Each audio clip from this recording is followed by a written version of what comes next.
Welcome to Wickedly Smart and Woefully Stupid, where we chase the patterns that could save us. and call out the ones dragging us down. I'm Wendy Peterman, and I see everything through the lens of nature. And I'm Harvey Stone, and I can't stop imagining better ways to govern ourselves. Yeah. Every week, we look at the wickedly smart solutions. And the woefully stupid mistakes, because desperate times call for disparate measures. Wildly different thinking for a world that's woefully off track. So, today we're discussing a quote from Theodore Roosevelt that I recently came across. Yeah. And it said that Theodore Roosevelt said, "Of all the questions which can come before this nation, short of the actual preservation of its existence in a great war, there Yeah. is none which compares in importance with the great central task of leaving this land even a better land for our descendants than it is for us." Mm-hmm. I just felt like this was a really powerful statement, Mm-hmm. and I sent it to you. So Yeah. we decided, like, hey, let's discuss this, how we're Right. doing on it, where we are with it. What does it mean right Yeah. now? So here's what I did with that. Okay. Right. I looked it up. I asked for when did he actually say that? Hmm. And Claude told me that they he can't verify that he actually said that, and that I there was were a gonna lot of say it's gonna be misquotes. like misquote. Yes, but Okay. but the idea was that there are a lot of other quotes like that. It's Hmm. not it's clearly something he might have said Hmm. if he didn't say it. And then I asked, how did he come to his own the sense of conservation? That's a good question. Right. So let me read just a paragraph of what came back. See if that we Okay. might want to do something with it. Okay. Okay. At the end of the 19th century, Theodore Roosevelt championed a bold new vision for America's land and character.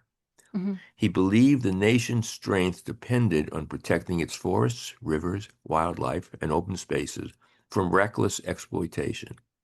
Hmm. As president, he created national parks, wildlife refuges, Hmm. millions of acres in national forests, Hmm. insisting that natural resources be managed for long-term public benefit. Hmm. Roosevelt saw conservation as essential to the American way of life, Hmm. an ethic of responsibility, Hmm. self-reliance, and stewardship that ensured future generations would inherit a country as rich, wild, and full of possibility as the one he loved. Mm. Right? Yeah, I mean, I was interested in this because when I was kind of looking him up, which again, I didn't want to overthink it or invest too much in that, but I just thought, I need some context because this was around the turn of the century, the last century. So in the 1900s, early 1900s, we've just had the Industrial Revolution, which, is credited with ruining so much of our Yeah. society right now and a lot of the impacts that we're dealing with at the moment. And yet he was making all of these changes and setting land aside. He was apparently friends with both John Muir and Gifford Pinchot. Uh-huh. And so he was creating wilderness and setting aside preservation areas and national parks and places that extraction could not happen. And then he was also making the Forest Service for places where sustainable, conscientious extraction could happen. And so people are on all sides of these things as they are with everything. But I love the comprehensive, balanced, passionate view and response to these things. And so that's what I'm really curious and interested about. I think that we are in a lot of danger right now, and a lot of times it's coming out that maybe putting people on pedestals and saying people were all good and things like that. And I would get very disappointed in our quote unquote heroes. And so I try not to pedestalize people or make people into heroes.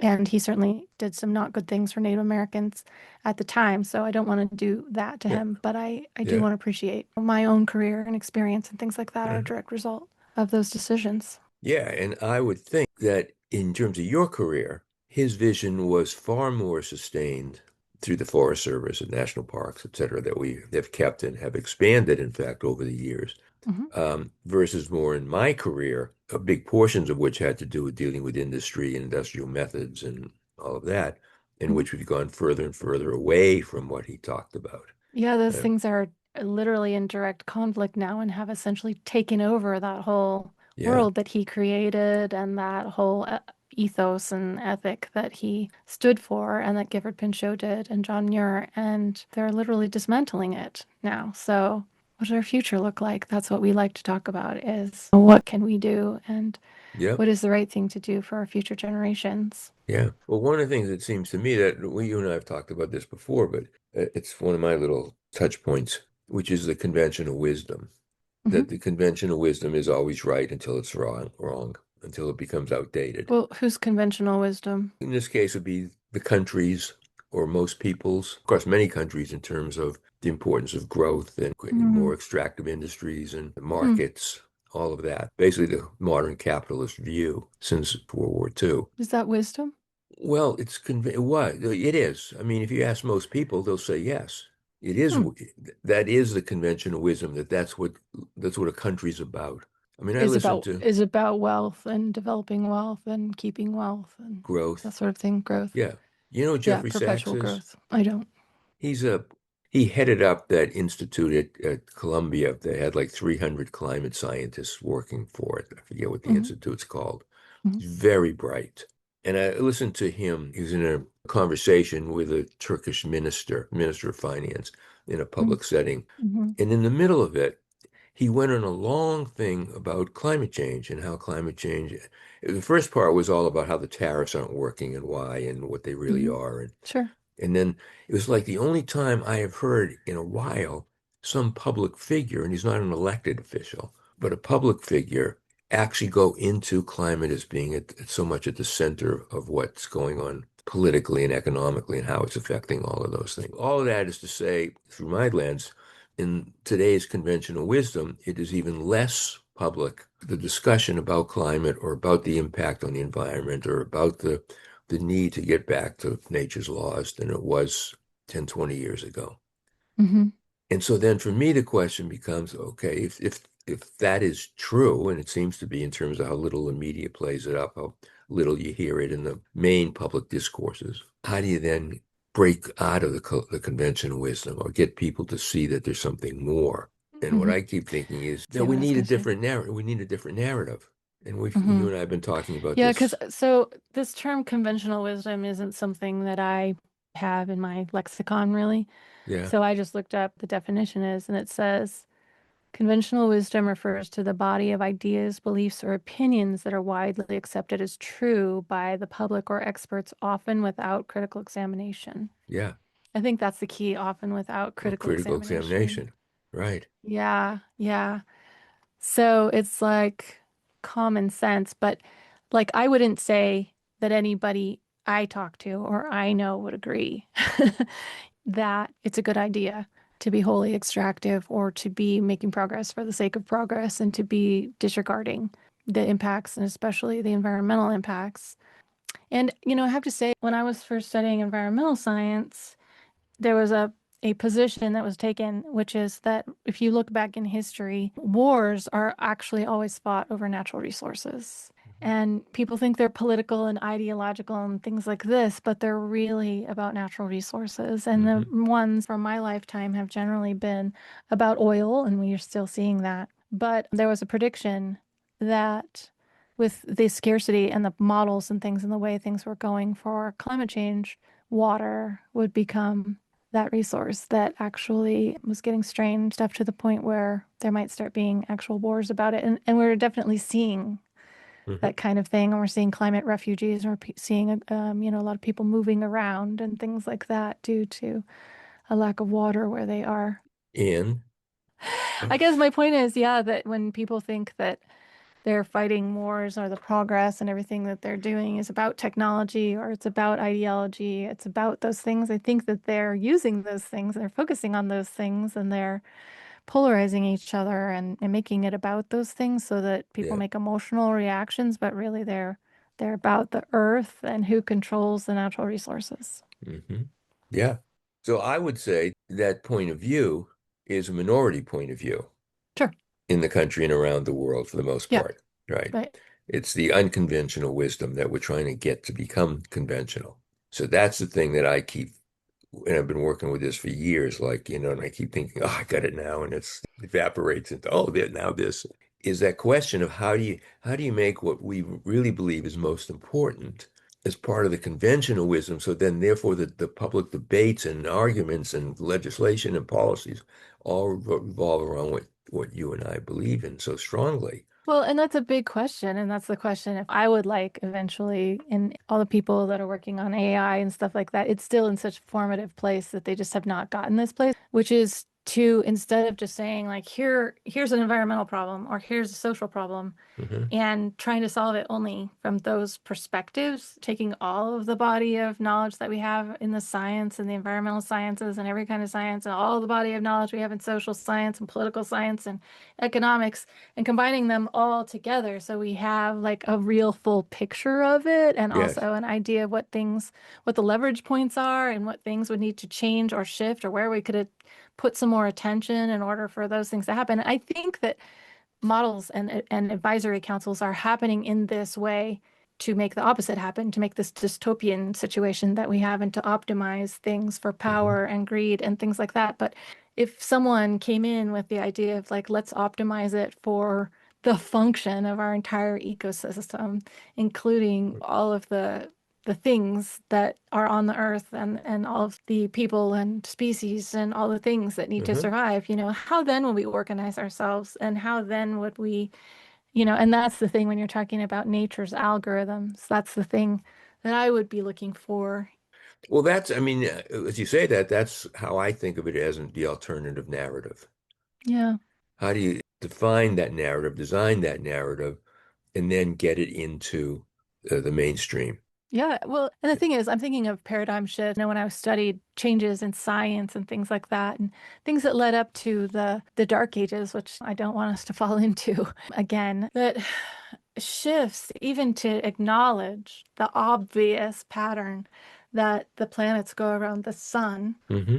and not the Earth took 100 years, and they like made people drink, poison hemlock and all kinds of stuff for saying things like this. Yeah.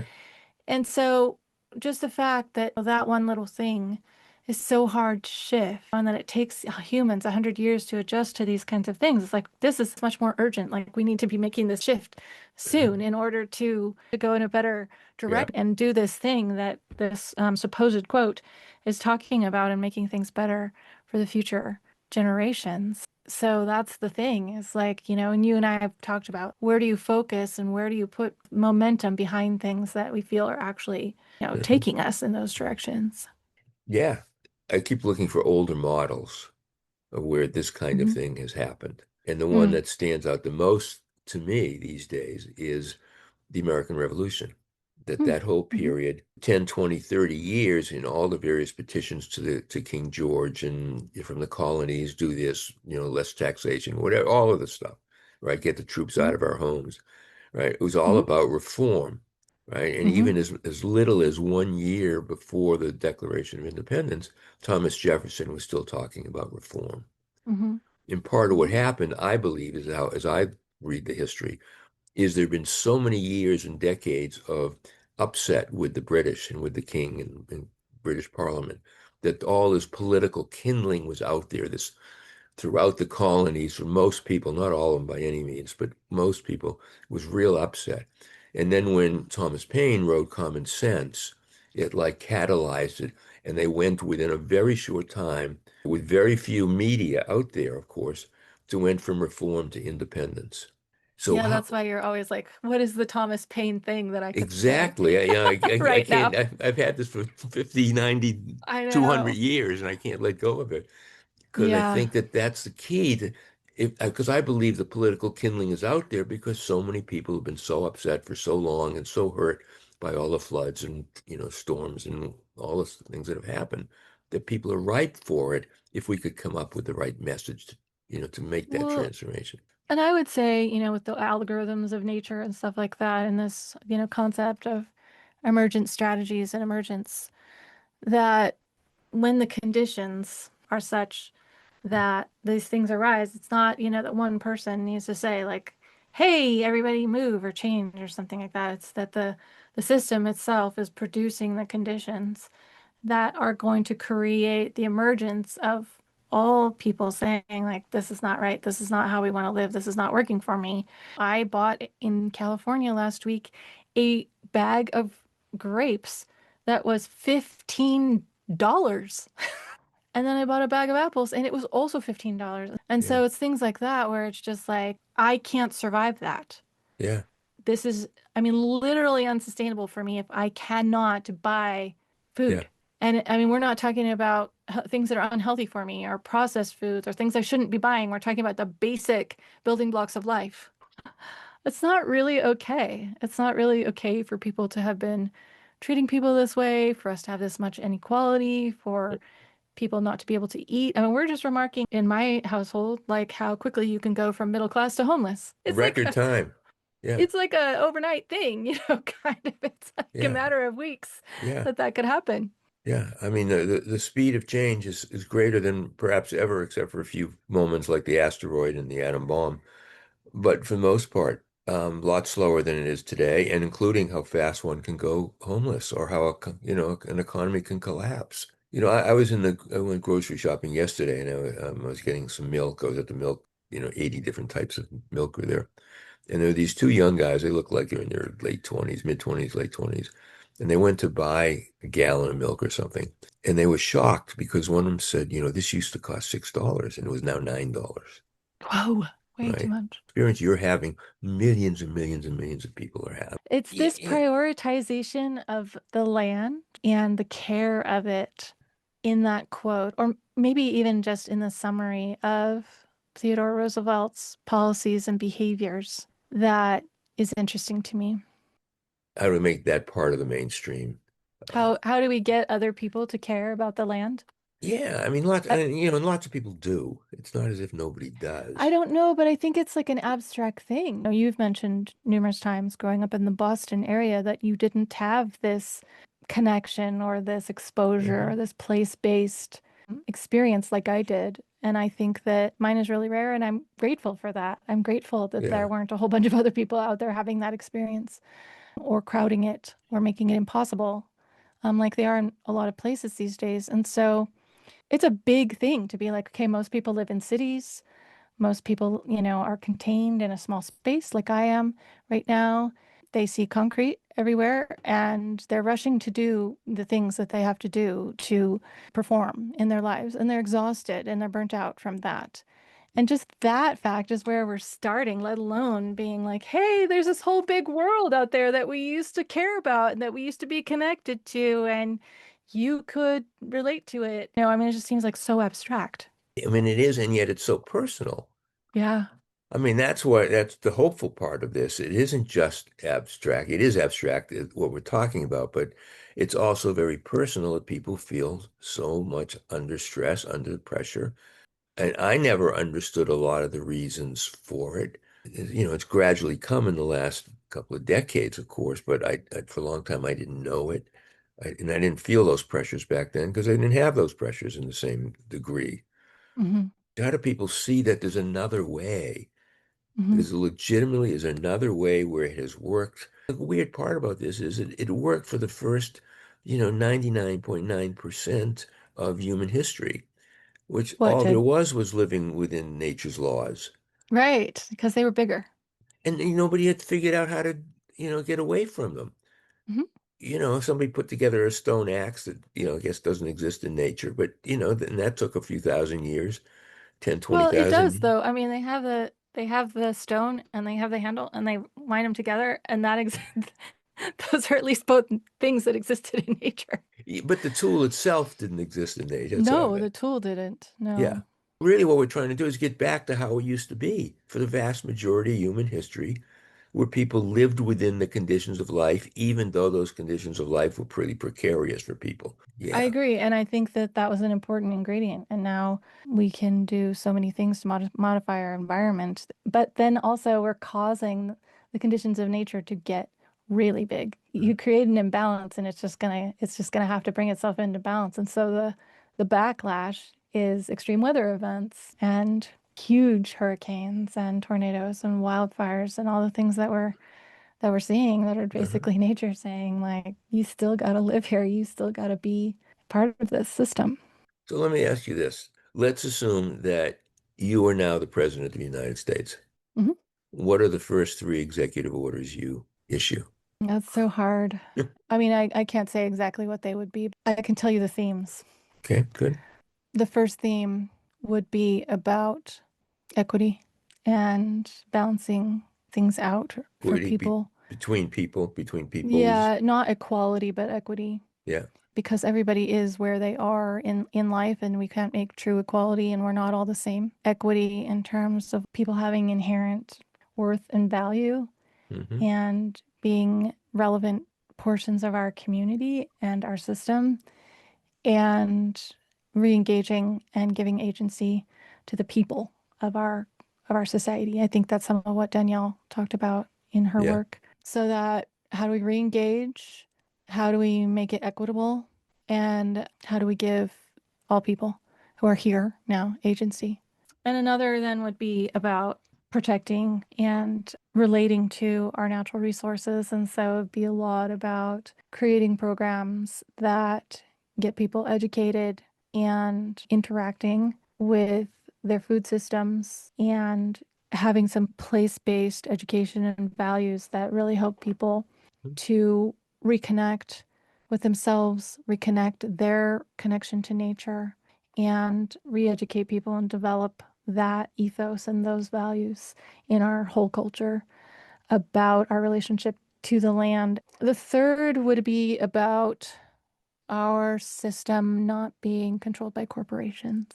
And that would be a really hard one because that's the real basis of our whole society. You know, we heard the whole conflict this last week about don't look at this other stuff. The Dow got over 50,000.